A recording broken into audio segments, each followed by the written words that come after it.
Well, in business, China pledging to bolster its economy, primarily on the back of domestic demand, after closing its priority-setting annual Central Economic Work Conference.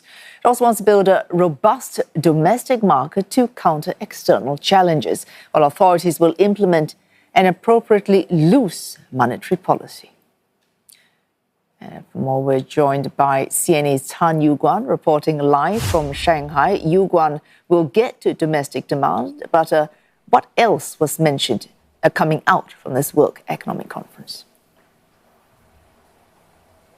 Well, it does look like China has decided it will keep spending high. According to the Xinhua report, it will increase counter-cyclical and cross-cyclical adjustments next year, meaning they will stimulate when the economy is slow and restrain when it overheats, while aligning those measures with long-term goals. With that in mind, watchers will be looking at China's deficit spending. China already set a budget deficit of 4% of GDP this year, a record already for recent years. Next year, watchers do expect China will keep its budget deficit near current levels or raise it slightly to have enough ammunition to carry out all of its plans.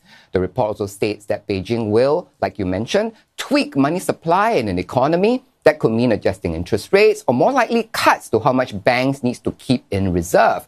China does have some room for the latter, given that its reserve ratio is far higher than the US, Europe or Japan. Now, the meeting also identified a number of economic tasks for next year. It's quite a long list, but they include, one, and first and foremost, to build a strong domestic market. Two, cultivate innovation and new growth drivers, this especially in areas in and around Beijing, the Yangtze River Delta around Shanghai, and the Greater Bay Area around Guangdong and Hong Kong. It also wants to deepen AI Plus initiative and improve AI governance. It also wants to address involution, promote win-win solutions for platforms and workers, further open up the economy, especially in service sectors. Also listed are tasks to promote rural revitalization, meet low-carbon goals, stabilize the unemployment market, as well as stabilize the real estate market.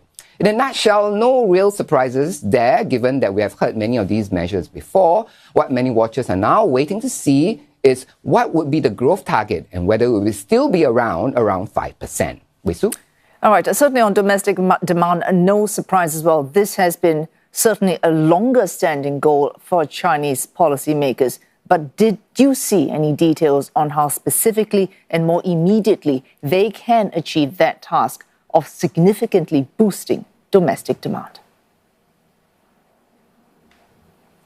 Well, in the long list of tasks, Beijing did hint at about how it wants to boost domestic demand. It says that it plans to increase incomes of both urban and rural residents and expand the supply of high-quality goods and services. In essence, they want to give people money to spend, the things to spend on, and the impetus to do so.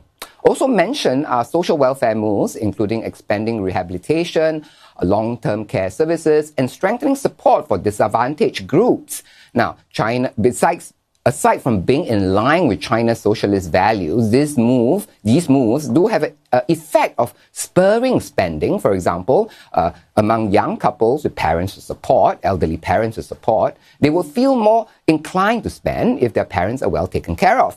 And compared to richer families, disadvantaged families are more likely to spend more of every dollar given to them rather than save that dollar, thus stimulating spending.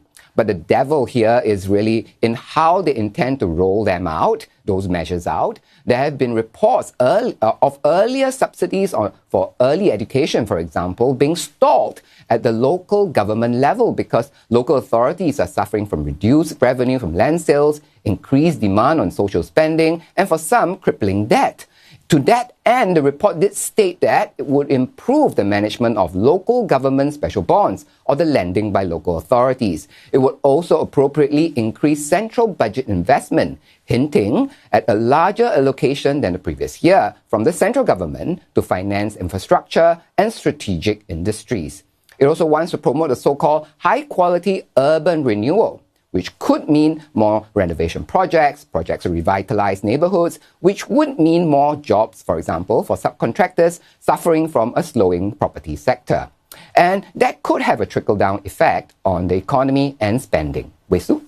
Thanks to Yew Guan, as a CNA senior correspondent there, live from Shanghai, breaking this down, reading between the lines of that readout from China's Central Work Economic Conference.